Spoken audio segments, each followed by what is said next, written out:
All right. We have a very, very long AMA coming up. And I'm just going to set all this stuff up here. Okay, so if it does stop recording, I'll be able to see it. I have my questions right over here. And I think we could probably go ahead and get started. So first off, I am back. You guys saw I did a couple of videos. In the card hunter video, you probably heard I was a little bit more toned down because that was the extent of what my lungs could take. When you don't talk for a week, like hardly at all, your lungs tend to lose some of that strength that you had. Kind of like when people go and they go swimming and they learn to hold their breath and everything, and they train themselves to hold their breath for longer and longer. Kind of the same effect. It's really weird. And that's what I can liken it to anyways, because I felt like my lungs had basically turned into this like noodly arm wimps that just could not even handle going up the stairs. It sucked. But yeah, pericarditis, would not recommend. 0 out of 10, seriously. Knocked me out for like 8 days. I couldn't do anything. So good to be back. And it's funny, I was gonna do this AMA for Patreon, for everybody on Patreon, and and then I died. So now that I'm back, let's go ahead and actually do this. Some of these questions might be kind of old. Like somebody asked something about the division. Nobody plays the division anymore, so I took that question out. But I went ahead and I've taken the rest of the questions and I've sorted it out, separated it more for gaming. So gaming, let's see, dad, wife, and general life, music, and then photography. Just to kind of put in order of like the number of questions that I got, the popularity of each subject. Ish. So all the questions are actually going to be in the description below. So if you guys want to go and follow them there. But again, these are everybody else on Patreon. Even if you Patreoned $1, you were able to submit a question for this. And I pretty much have all but 2 questions. Pancakes or waffles? Pancakes, obviously. I took that one out, but I answered it for you. There you go. So let's see. Peter asks, go and roll these up. Peter asks, I want to do a YouTube/Twitch for fun and possibly get some extra cash, but you've already done videos on how to make video games your job. So my question is, how do you get comfortable enough with the mic cam to actually be entertaining/funny while you're actually having a good time with yourself? That's a tough one, and that's actually something that varies from person to person. For me, when I'm talking, it's just stream of conscious. It's just you're hearing like my inner monologue, especially like if I'm doing an eating for breakfast, or like streaming. When I'm streaming if I'm in Discord with a bunch of people, then usually I don't talk quite as much because I end up talking everyone's ears off.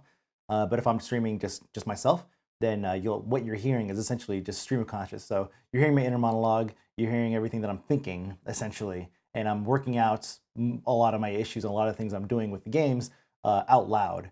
And so that's like the biggest thing, is getting used to not having an inner monologue and just narrating everything. I do the same thing. I do the same thing with my wife and with my kid. With my kid, I just kind of talk. I just talk blah, blah, blah, blah, and he talks back, blah, blah, blah, blah. With my wife, it's like, it's when we're watching TV, like it's probably annoying. She hasn't told me yet.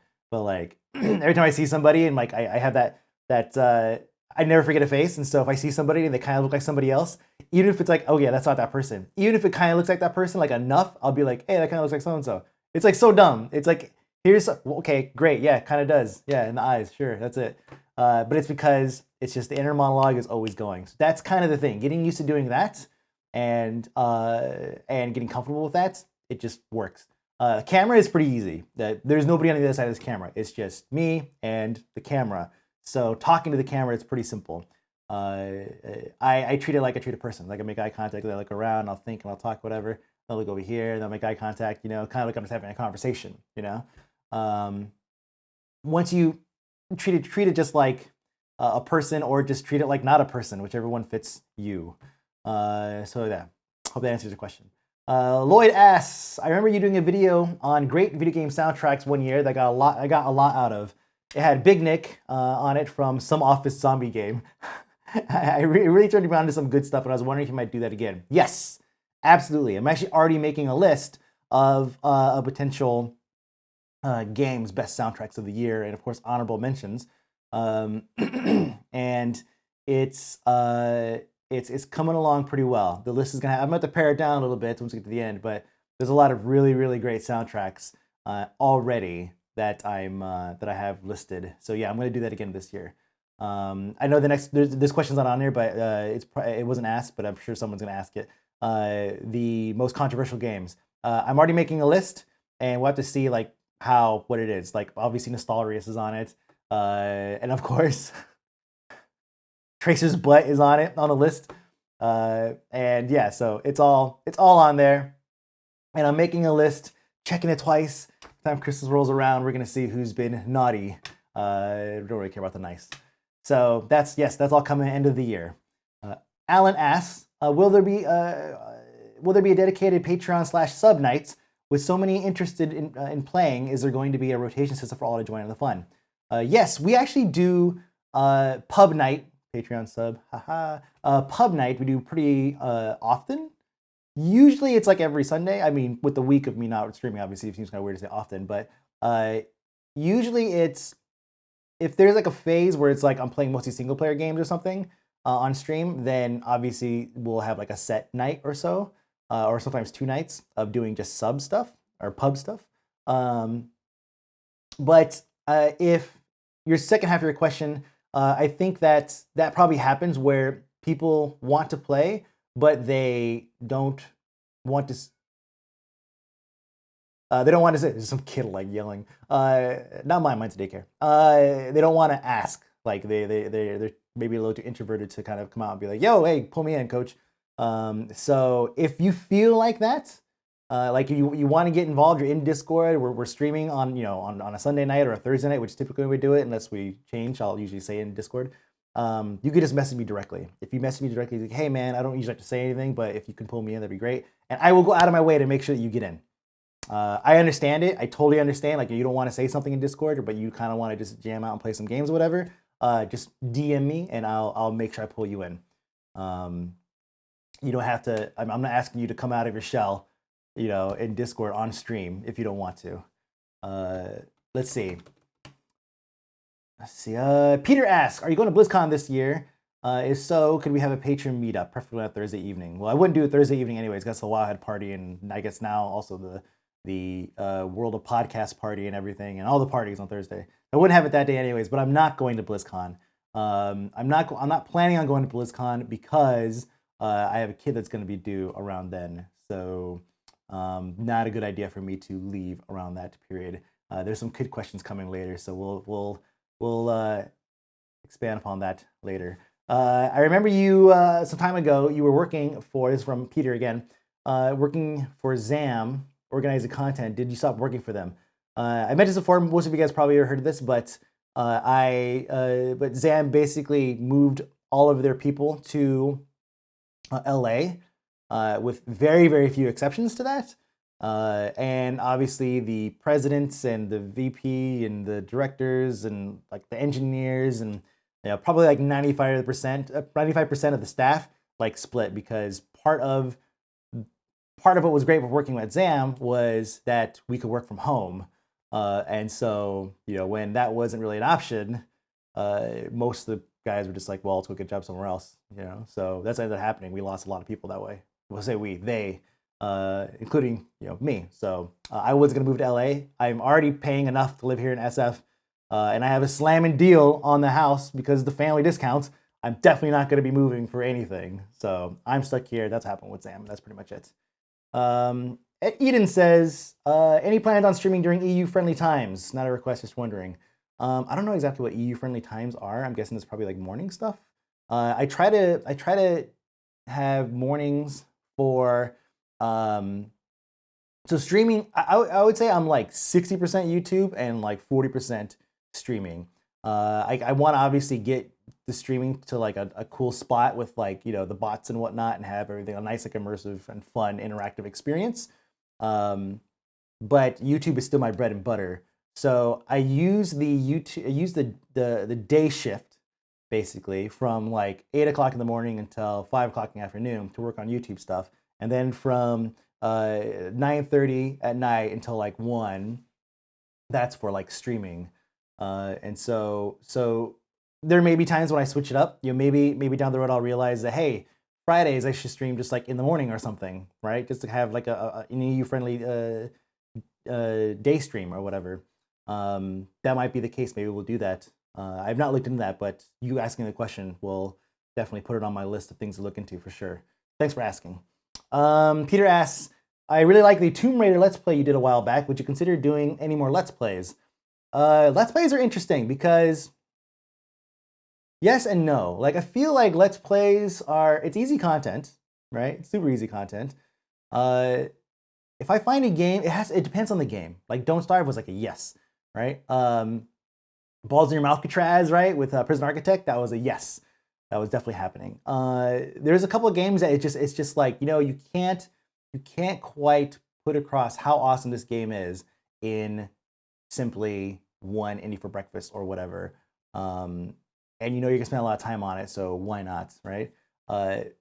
Games like Crisis and such, like I did Crisis and Tomb Raider, that might be maybe fewer and far between because you're basically just going through the motions of playing the game. I don't know. You know what? It's hard for me to really say because I'm not a huge fan of Let's Plays, but I will do them if I like the game, you know? So it's like, it's hypocritical, but it's not, you know? Mainly because it's low-hanging fruit, easy content. But people love the Don't Starve series, like to death. They loved it. So we'll have to wait and see. It depends on the game. 100% depends on the game. I'd rather Darnell play a game, to be honest, than me. Let's see. SpirriX asks, what are the essentials anyone needs as they're starting out a YouTube channel? Could you recommend some free, cheap software for anyone just looking to get a foot in? I can answer that real quick. No, I can't, because I have not used free/cheap software in a very long time. I've been using the Adobe Creative Suite and subbing to that, which costs like $50 a month. But you could subscribe to like individual things. Because I use photography and all that shit, I end up subscribing to the full suite. But you could do like just Premiere and whatnot and pay much less than that. But anyways, yeah, I can't really speak to free stuff, so I'll answer that one right there. Favorite Ben & Jerry's, that's an easy one too. Chunky Monkey, only because that's the only one I remember the name of. So yeah, essentially starting out a YouTube channel. That's something that branding is a big deal. I'd say like right out the door, branding. I've helped people with branding in the past to find a name that sticks with them that they could use everywhere. Mika Munster, I think she's changed to Mikaverse now, but Mika Munster was that for like years, and it was available everywhere. Facebook, Instagram, Twitter, right? YouTube. If you can find the same name everywhere and even the domain on top of it, just to have, like, you win. You know, IRL Jasmine everywhere, right? All these, getting your branding straight and getting it so that people could just type in AKA Mike B and see all of your stuff. That's the core. Like that's the one of the key things. So yeah, start there, and then of course, dedication, getting content out regularly. Something that I, you know, for the time I was at ZAM, you definitely fell back on. But yeah, dedication, getting content out, and keep moving on like that, and evolving the channel too. That's a tough one. That's a really, really tough one. That's a whole nother subject altogether. Evolving the channel is super tough. People ask, you know, where is this game? Where is this game? Why aren't you playing this game? It's like, well, that was 4 years ago. I don't know what to say anymore. But anyway, okay, so anyways, you guys get it. So thank you, SpirriX. Alex asks, hey Mike, huge fan ever since them legendary days. I've always wondered what happened to it. I looked over here because it looked like it was stopping recording. I was like, no! I always wondered what happened to it. Do you perhaps know the fate of gamebreakertv? Unfortunately, with the removal of Blizzcon, older episodes are no longer available, and I would honestly love to watch them again. So Alex, I don't know where the episodes are. With Blip being gone, I think that they're just gone unless Gary has a copy somewhere, or unless I could find copies somewhere, whether it be like on maybe a device. Like I'm sure like my old iPad maybe has a copy of Legendary or something. It's like really, really, really unfortunate, but I feel like it's possible that that stuff is gone. Gamebreaker.tv is gone. I didn't even notice it was gone for a couple months. I still talk to Gary every once in a while, but we don't talk about Gamebreaker really. Like he hit me up when he was actually one of the few people, one of like 2 people that are not family that was checking up on me every day that I was sick. Like, hey man, how you doing? Hey, how you doing? Hey, is everything cool? Hey, how is you holding up? You know, like, and so I really appreciate that because we talk very infrequently, but just him hitting me up every day like that really meant a lot. Like it really did. But I mean, I didn't ask like, you know, what happened to Gamebreaker. I feel like I already know. Like it's pared down to not a thing anymore. So yeah, that's that. Let's see. Multibiddi asks, Mike, I love your Indie for Breakfast series. Thank you. What happened with the BFF reports? Used to love those videos. Go Gizmo Duck. Yes, Gizmo Duck, man. I still have that footage, actually, the green screen chroma keyed footage that I recorded. So I can always like reuse that some other time. I did that on purpose. Archive it. BFF report. I have another BFF report coming up on. I'm actually recording it right now, and so I'm hoping to get it up on Patreon over the weekend and do a full release on Monday. There's not going to be any graphics or very little because I don't have the graphics set yet. So it's going to be kind of like a stripped down early access BFF report 2.0, if you will. So that's something that's coming up very, very soon. And it's going to be on Force Showdown, which is a game I feel like everybody should know about. And it goes into great detail, kind of like the old BFF reports, right? Going into great deal about the games, the functions, how they work together, how the flow is. Like that's the BFF report. It's not just a straight review. It's here's all the functions. Here's how they all gel together. Is there synergy? Is there not? Do they deliver on the product, etc.? So you can basically, you get enough from the BFF report to learn, to understand enough to even have your own judgments on the game, almost like you've played it yourself. And then you can weigh that against mine. That's what the BFF report is all about. It's not just a review show. It's also almost a tutorial in a sense. So yes, that is coming on Force Showdown, and I'm hoping to get that out very early next week, and then getting graphics and everything in upcoming episodes after that. Probably not going to be weekly. It'll be probably like every other week. But yeah, we'll see. Coming. Very excited about it too. Ryan asks, how do you feel your exposure with Total Biscuit has increased your audience? I know you did the Orcs Must Die 2 WTF is, as well as the Co-optional podcast with him a few weeks ago, twice now actually. Is there anything you wish you had done / said while you were on that show that might have helped get more followers? Do you see any more collaborations with different creators in the future? And what are your reasons / requirements for doing a collab? Reasons and requirements doing collab, that's like a mutual benefit. That's pretty much it. And timing. Timing is the big one too. And then do you see any collaborations with different creators in the future? I haven't looked into it, but I feel like I collaborate with a lot of creators on a regular basis. People that they have their own channels and stuff. Like there's like Three Guns. There's even like Kimmy. There's Shizzle. There's Lore. So it's like I collaborate with people who I consider my friends pretty regularly. But in Indie for Breakfast or whatever, that's something that still working out the kinks, but probably gonna happen a bit more often. The kinks being the local co-op NVIDIA game share co-op thing that they have, so that somebody remote can actually play as your second player local on your main machine. It's actually a really great thing that I just started looking into recently. And now going back to your initial question is there anything you wish you would have said to help get more followers? So really interesting thing working with Total Biscuit. I don't consider working with Total Biscuit as a method of gaining more followers after my initial times working with him, right? For me, it's just like, I know him, I like him. He's told me several times on the side that he loves having me on the show because I'm very comfortable and it's not awkward. And so it's like, that's kind of like how I approach it. I don't look at it like, can I get a lot of followers? Now that being said, I seem to recall getting slight boosts, but not as much as I thought. I was thinking like, oh man, it'd be like probably like massive, right? We don't really promote hardcore, and I think that's because that's just the way the show works. It's like, yeah, he does this thing, go check it out, right? I think because I don't offer a product that's too dissimilar from what Total Biscuit does to make people go and check it out. Yes, there are definitely bumps, but it's not like I'm offering something completely unique and different that people would go and check out. Now, I think when I was on the Co-optional podcast, I did mention the album. I think that was one of the things that I mentioned at the end, and that made a big difference there. Like that was the big thing I was pushing at that point. So that I did get several sales during that time, which was great. But in general, I think that if I was offering a product that was different enough, whether it be like an actual game or a completely different type of review, because Indie for Breakfast is very much like a WTF is. It's just edited a bit more, like at the beginning, right? Then probably maybe would have gotten something more. But yeah, there's not a lot of like shilling on the Quashel podcast. It's really just, hey, here's this guy, whatever, and I'll get more Twitter followers than I will get YouTube subs. It's really interesting how that works. Let's see. So yeah, thanks for asking. I'm actually pretty certain that's probably a question a lot of people have, because you would think, oh, he's got a million, 2 million, 10 million, 100 million subs. You probably are like swimming in subs and followers right now. It's like, it doesn't really work that way. But yeah, it's interesting though. It is interesting to see how that happens. Andreas asks, what game would you bring to a party? Doesn't matter if it's PC, Xbox, etc., but you can only choose one game. Probably, if it's a party, probably like shit.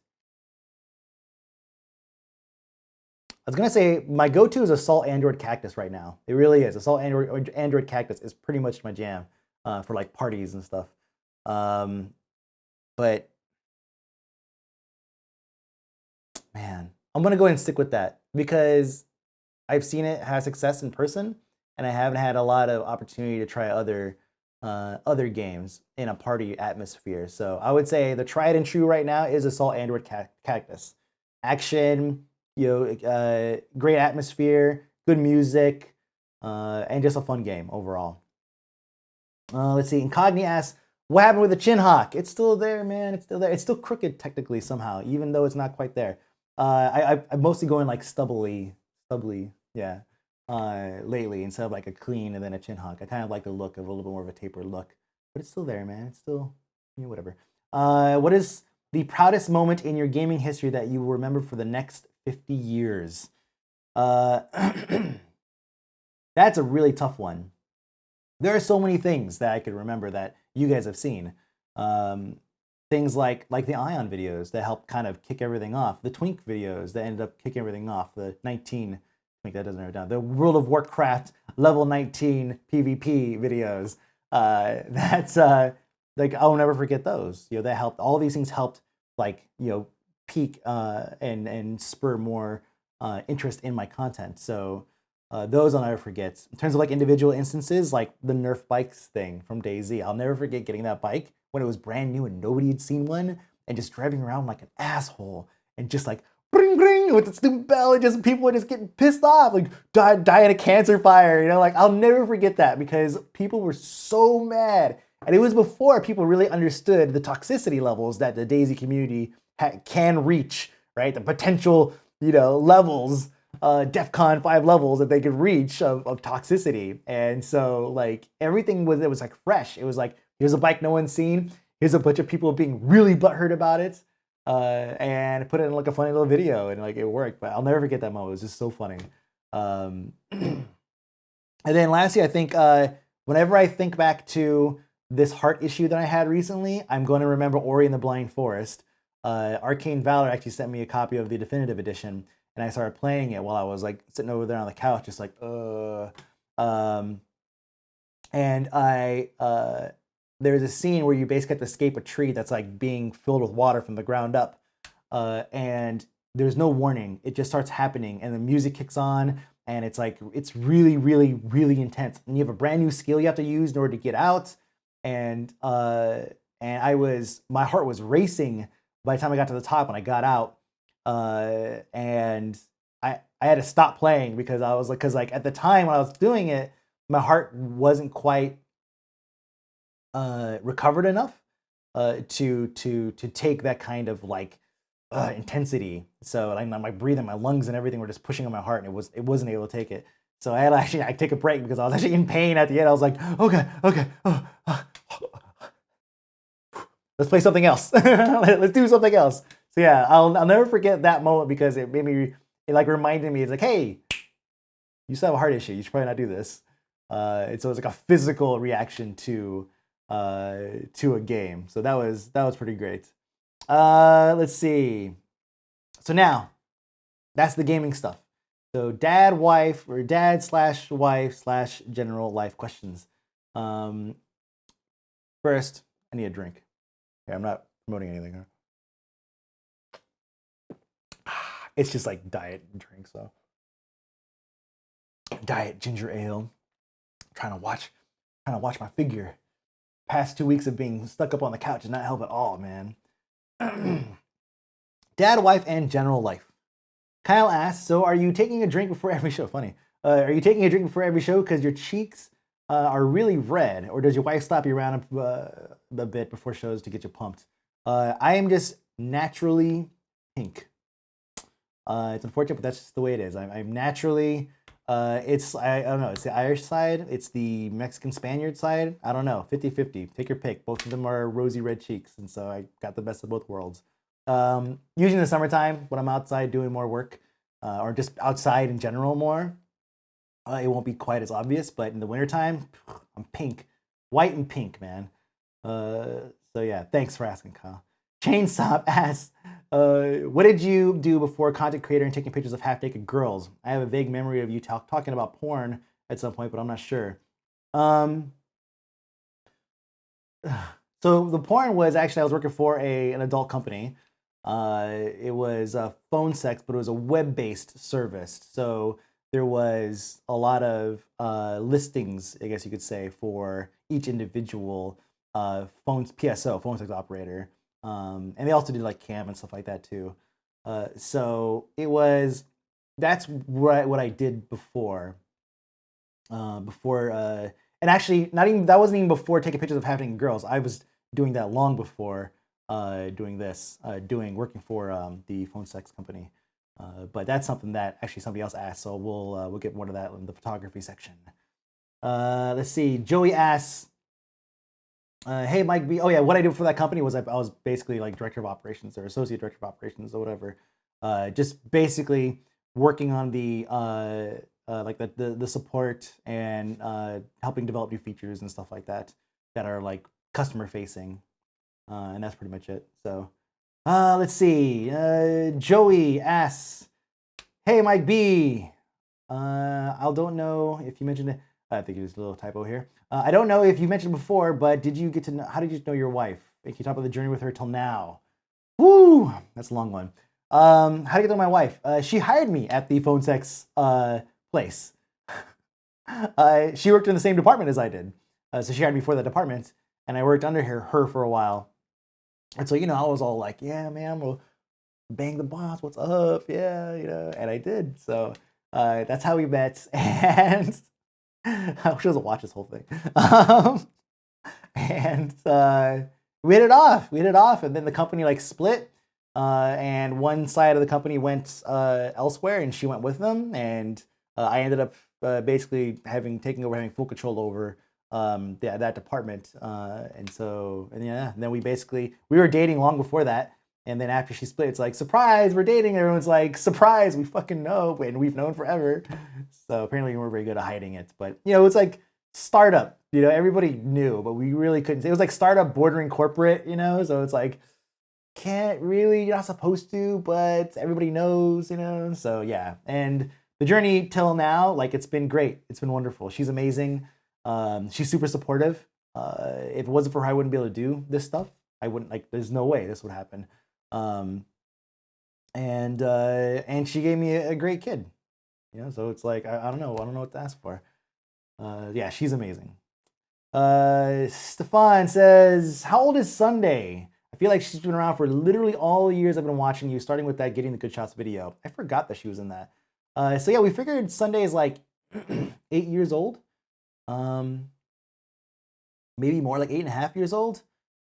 She's back there in that tree. She is, she's getting up there. So she's like 8.5 years old. I don't know what that means in cat years. Like, I don't know, 30 something, 40 something. But I guess she still has like another probably 8.5 years with us. Probably another like 5 where she gets super lazy. I mean, she's already lazy enough, but but yeah, no, she's great. She's old or middle-aged or whatever. I have no idea.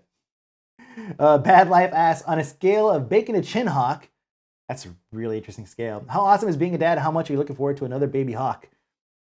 So being a dad is awesome. It's super great. It's just been amazing. Like, I love being a dad. I love having a kid.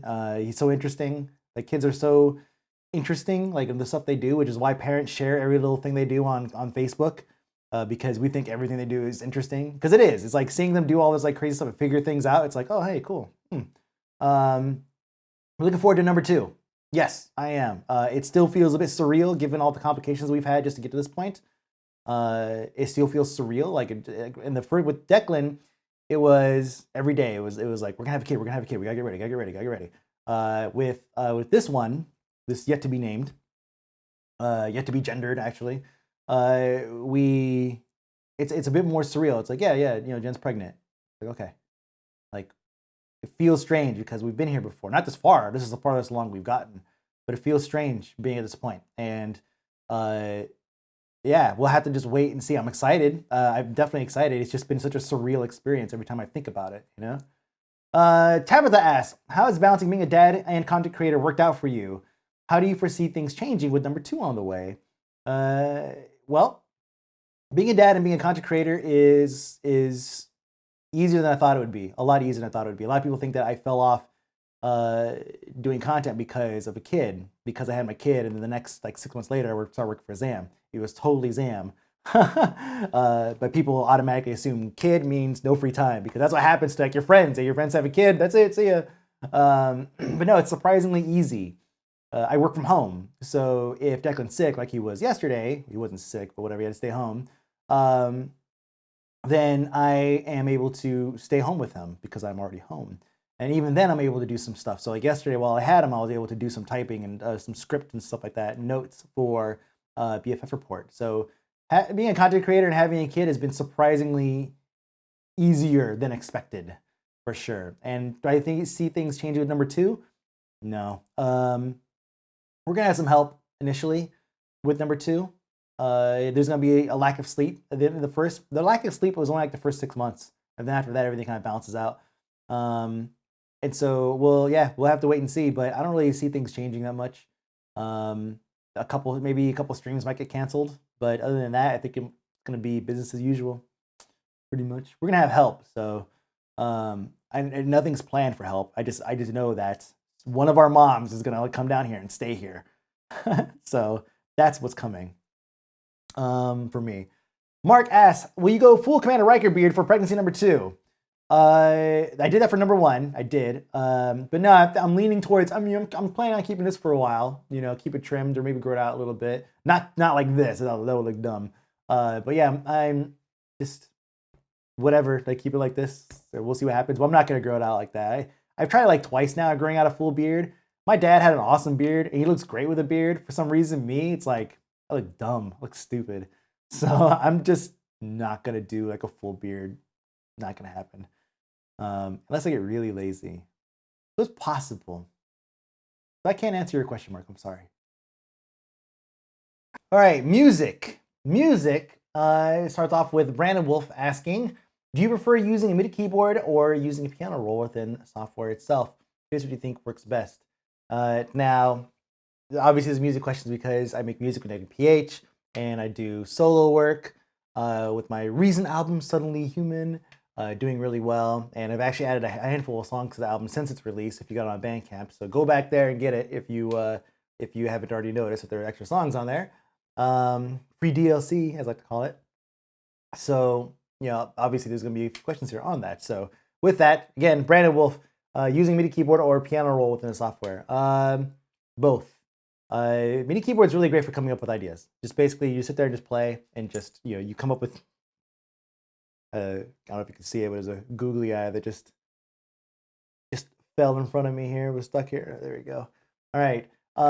Using the piano roll helps you get a feel for like a certain tune or a melody. Like it just kind of comes a little bit more natural when you do it that way. And then once you lay down like the initial chords, then you can really play with it in the piano roll and get more detailed. So like for example, like arps.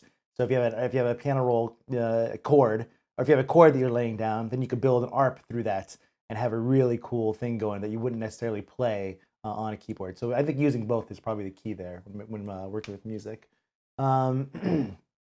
Stefan asks, before I forget, Stefan asks, you often use in-ear headphones when you're on camera, and for Breakfast Squash podcast, what pair is that and why?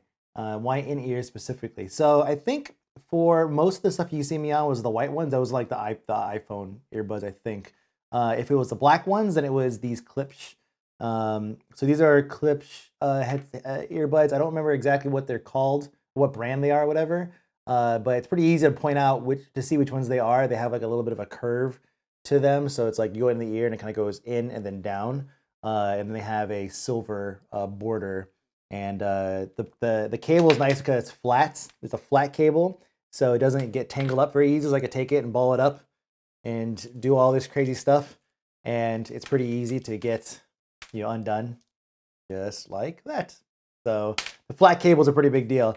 Isolation is key. Isolation helps you get a lot of bass response. And also just, it's like, noise canceling filters out the sounds. This actually removes the sounds because it isolates you. So yeah, I definitely recommend these. Are really great. I used to have some Shure E2Cs I loved, and then the cables, they were round cables, and they ended up dry rotting basically from exposure to like sweat and then dry and then sweat and dry, and ended up dry rotting and breaking, which sucked. Those are like $200 headphones too, but that was like a long time ago. Shure E2Cs, yeah, those are great. Very little bass response, but I use them mostly for music stuff. So yeah, that's what I use, is those for, like, again, for music stuff mostly. This is why it's in the music section. Another one that's probably gaming related, but I feel like, well, Theme T, long one. We all know that you're a very multi-talented photo shooting, video gaming, interviewing, chinhawk having extraordinaire. But a long time ago, I remember talks about you potentially working on other projects from the inside, so to speak. Basically, can we ever expect to see you voice act in a game of sorts, or even try out designing one of your own with your years of experience at various aspects of the industry? I know these kind of projects can be a big commitment and could definitely affect your current work schedule, but if those are still things you're considering, I think a lot of us like to see them. I mean, if Lloyd can design his own game, anyone can. Am I right? Just saying. Hashtag just saying. Hashtag no disrespect. Hashtag Project Deck. Game of the Year 2018. Yeah, theme. I haven't really sat down to like figure out what I'm going to do with. I put this in the music section because I want to do music for games. I feel like I could definitely do something there. Start with like a smaller project, then build from there. I actually made music for Shizzle made a game in college for a college project, and I made music for it. And I liked it. It was like I liked making music for games. I thought it was kind of cool to be able to contribute on that front.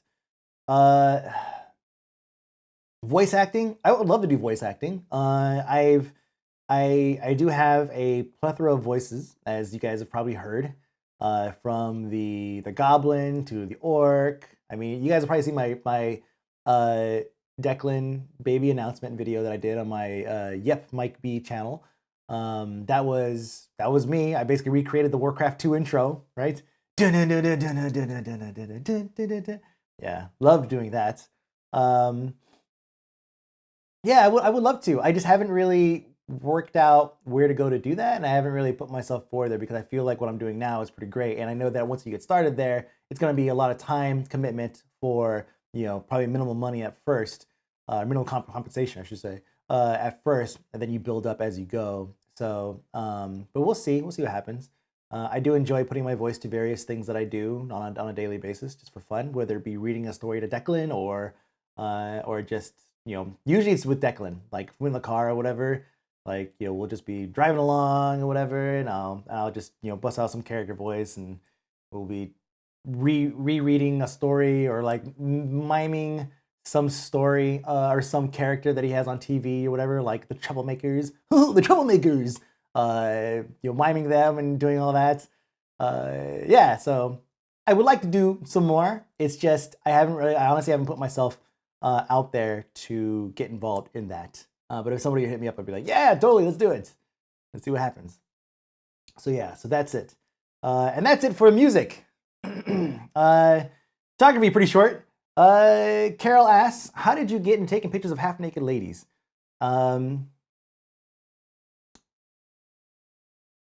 Where do I begin? I think it started more or less when I was in high school. Not photographing, really. Not naked, anyways. But it was like when I was in high school. I did okay with girls, right?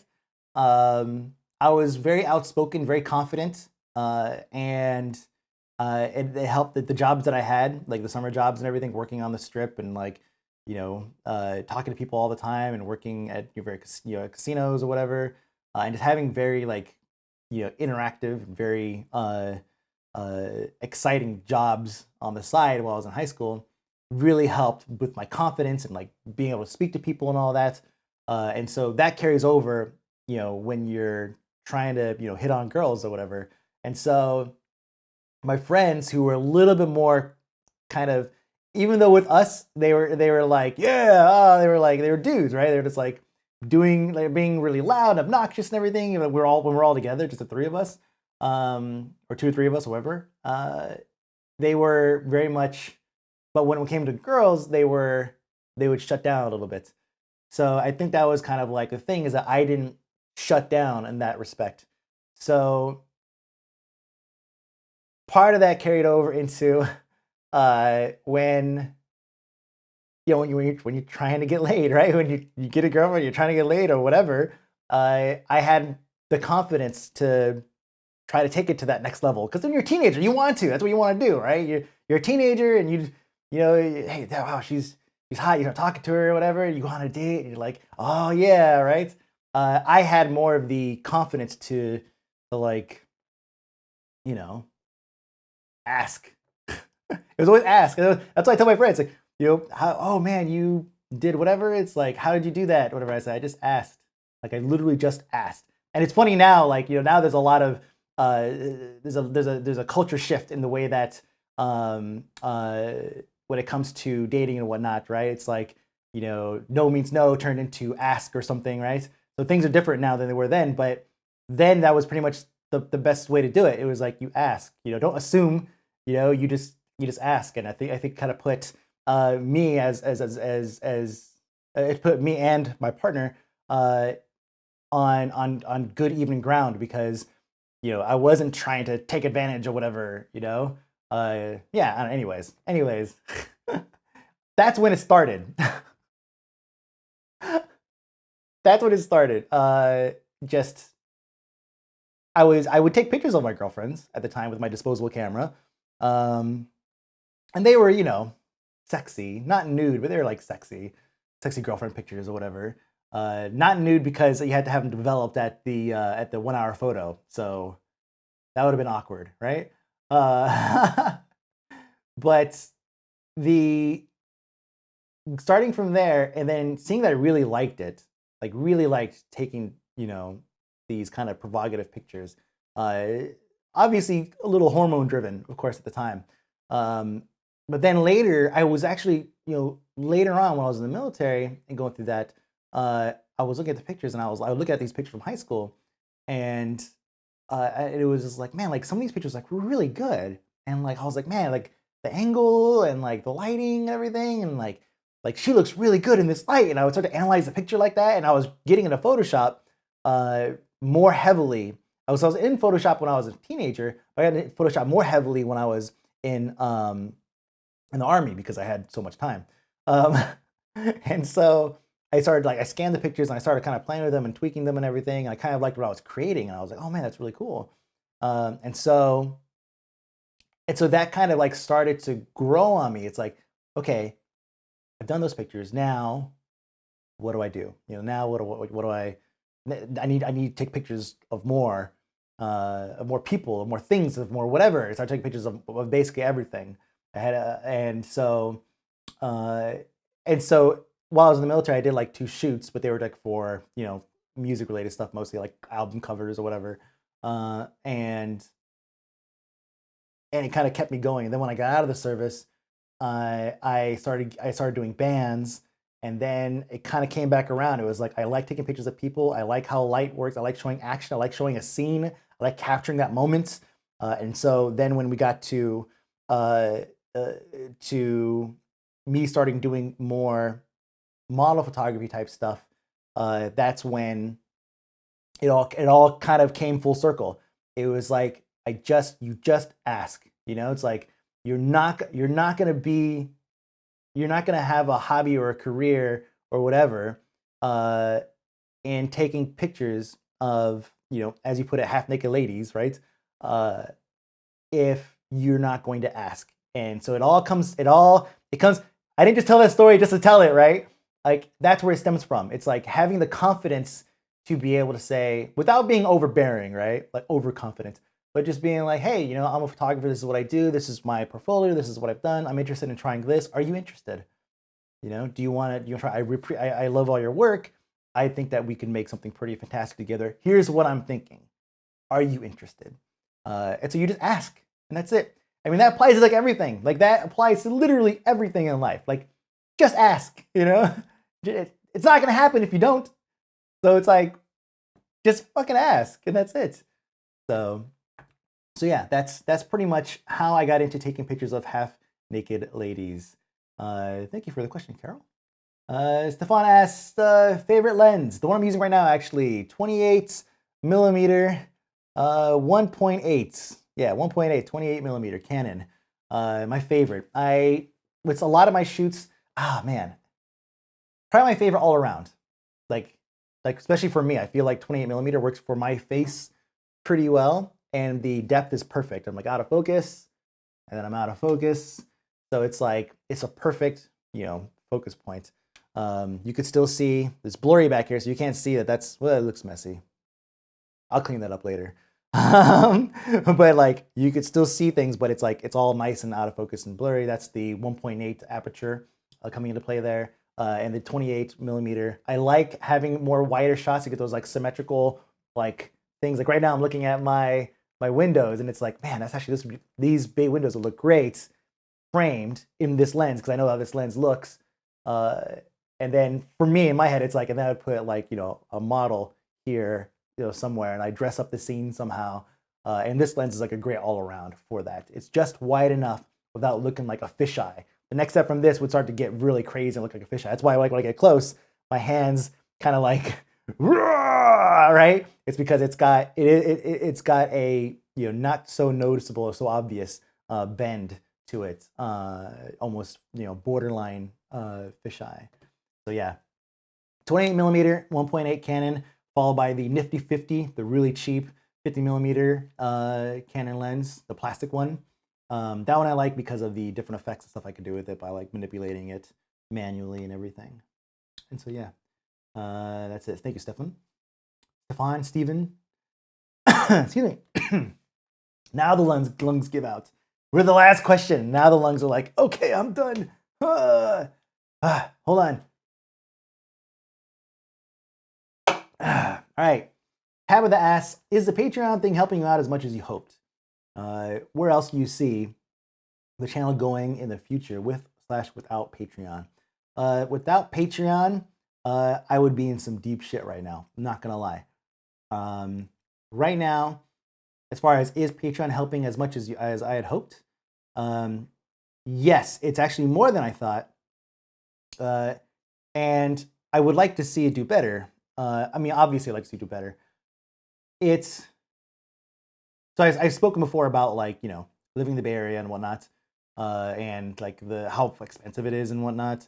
Moving is not an option because of our current living situation, so I can't like just leave and move somewhere cheaper, because my wife has the good job, right? The well-paying job. So yeah, I would like to see it do a little bit better, and that's why I'm working at getting this Patreon like kind of stabilized and figure out where it's at, and then expanding from there. And it's like, what's nice about Patreon is that it allows me to look at, okay, this is how much money you're bringing in. These are the goals I've set up. These are the things I need to do.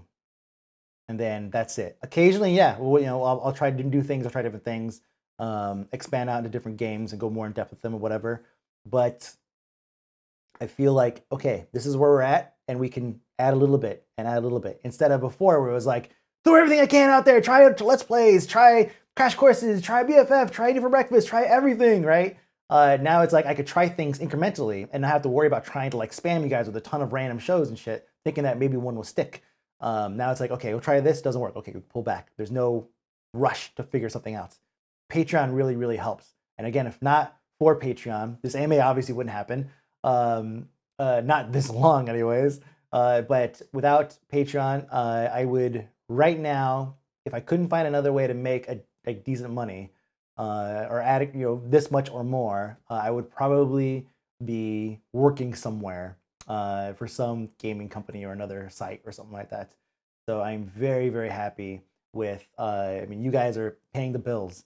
I'm gonna have a fat fucking medical bill probably after this past week.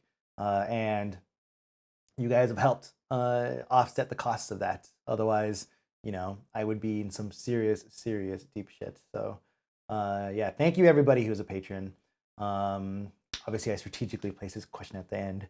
And as Patreon grows, then obviously the channel will reflect that, trying different things, expanding out more edited content. I mean, the BFF report is like 5 pages of just notes, right? And that took like 4 or 5 hours just to do the notes, and then I have to capture the footage, and I have to edit. So it's like some of the shows take a lot more time than you'd think. And so yeah, as the channel will progress and change based off of that. I do have another Patreon I was planning on doing last month. Thankfully I didn't because I died. So I'm going to start working on it this month and try to get it ready for launch for June, for summer. It's for my my photography one. I'm not modeling, sorry. Yeah, the photography one is going to be going up probably in June, and that's just for the handful of you guys. I mean, you could tell by the questions. Like, photography is probably the least popular thing that I do. I believe. I don't know, but I will be posting some videos on this channel that are photography related, and I'll just tag them. Those do like photography, whatever. You'll see in the thumbnail, so you don't have to watch it if you don't want to. Like kind of maybe some like behind the scenes stuff or whatever. There's a lot of cool tools that I've actually just recently discovered that I could use for photography that work better with that, like being able to stream my process, my Lightroom process, which I can't do right now because in Lightroom, when I have all the photos up, there's titties everywhere. It's just this wall of them, right? On my monitor. So can't stream that Twitch, can't do it on Ustream, Livestream, can't do it on Hitbox, I'm pretty sure you can't. Can't do it on a ton of services. You just can't do it, right? Hangouts only work for a handful of people. And so there's another service, and I can't remember the name. Oh, Huzzah, H-U-Z-Z, oh, I can see it. H-U-Z-Z.io. Yeah, I think it's a .io. That is something that allows patrons to view my screen. I can have like 100 people on there, and that way I could stream and show the process. It's like, here are the photos I did from the shoot, uncensored. This is what we go through. This is what it looks like. It's like, this is the creative process. Put on some music, and this is kind of what you're dealing with, and then you go through and you filter them, and you find you have like 3 pictures that are like, okay, this is amazing, this is amazing, and this is amazing. Which one is the one we get to pick from that group, right? Like it's a crazy process. So that's something that is going to be obviously a separate Patreon, because putting them together doesn't make sense because hits and gaming don't mix right now. So you know what I mean. But yeah, so that's something that will be coming probably in like June. So you'll see another video about that later once I get all those things worked out. But yes, Tabitha, to answer your question, Patreon has changed my life and allowed me to continue doing what it is that I love to do. So thank you so much to all of you guys who ask questions. I'll try to do these like once a month. I figure the next one's probably going to be a little bit shorter because this is like the first one that I've done. So the next one probably going to be a lot shorter. And yeah, I'll post it on Patreon probably around the towards the end of the month or so to ask some questions, and then we'll get moving. So that's it. Thank you so much for watching, guys, and for supporting me and supporting the channel and supporting my music and photography and whatever. I appreciate it so much. And that's it. So don't get your hopes up. Should be up already. If not, coming up soon. And of course, BFF report early next week. That's it. Thanks for watching, and I will see you guys later. Bye.